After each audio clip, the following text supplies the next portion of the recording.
दोस्तों, एक बार एक गुरु अपने शिष्य के साथ कहीं से गुजर रहे थे। चलते चलते वो एक खेत के पास से गुजरे। खेत बहुत अच्छी जगह पर था। वहां की जमीन बहुत उपजाऊ थी, पर उस खेत की हालत देख के लगता था कि उस खेत का मालिक उस पर जरा भी ध्यान नहीं देता है। पूरी तरह से उजाड़ सी हालत थी उस खेत की। खैर, दोनों को बहुत प्यास लगी थी, तो वो खेत के बीच में बने एक टूटे फूटे घर के सामने पहुंचे। दरवाजा खटखटाया। अंदर से एक आदमी निकला। उसके साथ उसकी पत्नी और 3 बच्चे भी थे। सभी फटे पुराने कपड़े पहने हुए थे। गुरु ने पानी मांगा। उस आदमी ने उनको पानी पिलाया। फिर गुरु ने उससे पूछा कि भाई साहब, आपके पास इतना बड़ा खेत है, ना वहां पर कोई फसल है, ना फलों के कोई पेड़ हैं, आखिर आप अपना गुजारा करते कैसे हैं? आदमी ने जवाब दिया, जी हमारे पास एक भैंस है, वो काफी दूध देती है, उसको बेच के कुछ पैसे मिल जाते हैं और बचे दूध का सेवन करके हमारा गुजारा चल जाता है। चूंकि शाम काफी हो गई थी, तो गुरु और शिष्य ने रात को वहीं रुकने का तय कर लिया। आधी रात को जब सब गहरी नींद में सो गए, तब गुरु ने शिष्य को उठाया और कहा कि चलो चलो, हमें अभी यहाँ से निकलना है, पर जाने से पहले हम उस आदमी की भैंस को पहाड़ से गिराकर मार डालेंगे। ऐसा करने का शिष्य का जरा भी मन नहीं था। उसे यह बहुत गलत लगा, पर वो गुरु की बात को टाल नहीं सका। तो वो भैंस को मारकर रातों रात वहां से गायब हो गए।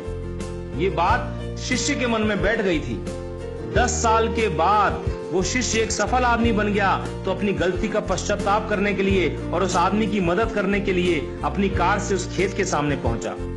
पर वहां उसने देखा कि उजाड़ खेत एक शानदार फलों के बगीचे में बदल चुका था।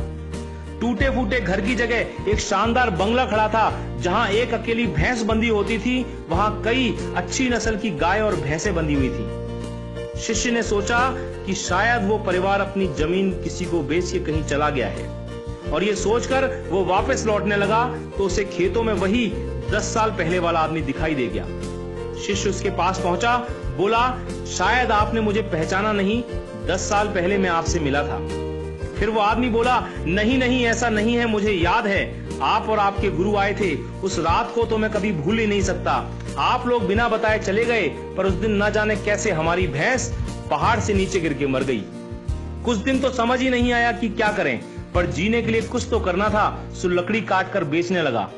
पैसे आए तो खेत में बुआई कर दी। फसल अच्छी हुई तो उसे बेच के फलों के बगीचे लगा दिए। काम अच्छा चल पड़ा और आज मैं आसपास के 1000 गांवों में सबसे बड़ा फल व्यापारी हूँ। शिष्य बोला, ये काम आप पहले भी तो कर सकते थे।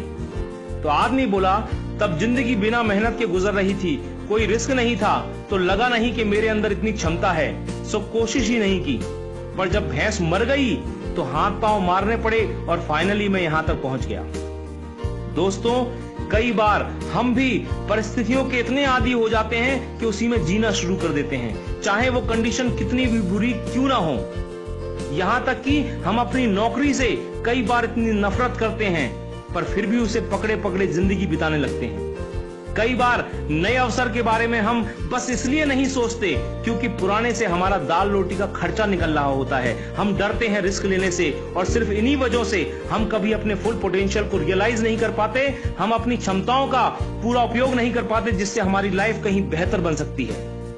दोस्तों, सोचिए कहीं आपकी लाइफ में भी कोई ऐसी भैंस तो नहीं है जो आपको एक बेटर लाइफ जीने से रोक रही है।